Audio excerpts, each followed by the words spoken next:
Max Blumenthal wrote a great piece for Alternet that just went up today. It's titled How Western Militarists, that's, another way of saying John McCain, I guess. Or, just basically right-wing politicians, Ted Cruz, the whole bunch, are playing into the hands of ISIS. After Paris, politicians and pundits clamor for more force and repression, just as ISIS wants them to do. Max writes that in the February of this year, February 2015, in the February 2015 issue of Dabiq, D-A-B-I-Q, which is the official magazine of ISIS, they published an essay, this was right after the Charlie Hebdo massacre, titled The Extinction of the Gray Zone. And the gray zone, well, here's their language. They said this magnified impact, they're talking about the presence of the Islamic State, magnifies the political, social, economic, and emotional impact of any operation carried out by the Mujahideen against the enraged Crusaders.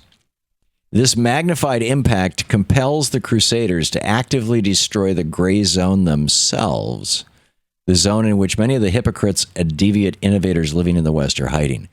Now, what they're saying, let me translate this into plain English. What the Islamic State is saying is if they can cause Western democracies to freak out to the point that they become as authoritarian as ISIS is, as intolerant as ISIS is, as violent as ISIS is, as militarized as ISIS is, if they can make Western democracies do that, and specifically in the case of this article from February this year in the ISIS magazine about France, if we can hit France, it will cause them to destroy their own, quote, gray zone. The gray zone is the zone where things are allowed to happen in what we refer to as democracy, right? What we refer to as freedom. This is Max Blumenthal writes, here ISIS is revealing its intention to unravel the fabric of Western civilization, what they call the gray zone, by provoking governments into carrying out disproportionate military reprisals and adopting draconian security measures. Now, we did whole shows on this back in 2003, 2004, 2005, about how Osama bin Laden, I had back in 2003, I had read the collected writings of Osama bin Laden. There's a book out, right? And it's got all his various articles and things. It's not huge. It's maybe 300 pages. And it's not all that hard to read. In fact, there's a mind-boggling amount of repetition in them. And basically, what Osama bin Laden was saying was that he was going, that he was, by creating terror in the United States, and this was, some of his writings were pre-9/11, some were post-9/11, because George Bush let him get away when he had him there at Tora Bora. So he continued to write and he continued to publish. And what bin Laden said was basically, our goal isn't to take over the United States. Our goal is to help you help yourself destroy this thing that you call democracy, because we don't believe in democracy. We believe in theocracy. We believe in a government run by religion.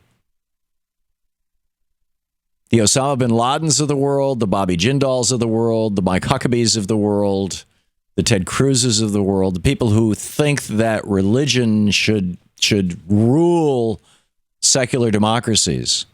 Osama bin Laden said, I'm going to provide the Mike Huckabees, Ted Cruzes, George W. Bushes. I'm going to provide those guys with an excuse to change American society. And in the process, I'm going to win, even if I die in the process. And he was right. In fact, again, back to this article in Dabiq, the official magazine of ISIS, they said the Muslims in the West, see, if they can freak out France and the rest of the Western countries who have Muslim populations, if they can freak them out to the point that the FBI is showing up at every mosque and people are throwing things and swearing at them. And, we had this football game, somebody screaming during the moment of silence. I mean, if that kind of crap, if they can make that kind of stuff happen in the United States, then what's going to happen to the Muslim population in the United States? Many are going to feel like, I'm not wanted here. And so they might even go back to where the Islamic State is. At least this, in the fevered imagination of the Islamic State, is how it will and should play out. Here's what they wrote in February of this year. This is the Islamic State. And really, we should refer to them as Daesh. Daesh is the slur that Muslims use to describe the Islamic State. I'm not sure the exact translation. I think it's some variation of like the Slavs. But whatever, S-L-O-B, Daesh. But anyhow, what they wrote was the Muslims in the West will quickly find themselves between one of two choices. They either apostatize and adopt the infidel religion propagated by Bush, Obama, Blair, Cameron, Sarkozy, and Hollande in the name of Islam so as to live amongst the infidels without hardship, or they emigrate to the Islamic State and thereby escape persecution from the Crusader governments and citizens. Now, this is what the Islamic State themselves said they're going to do. Once again, in 1998, Osama bin Laden told us, it was in the New York Times, told us he was going to hit us hard and he would provoke an overreaction that would not only strengthen him and his movement, it would legitimize him and his movement, because he was a relative unknown who, most people in the Muslim world thought of Osama bin Laden as a crazy guy. Not only would it legitimize his movement, but it would alter and change permanently in his mind the nature of American and Western democracies. And he was right. You're listening to the Thom Hartmann Program. Call 202-536-2370. Bin Laden was absolutely right that George W. Bush was stupid enough to take his bait. Now, the question is, will Francois Hollande do the same? And will the rest of the world? What are we going to do?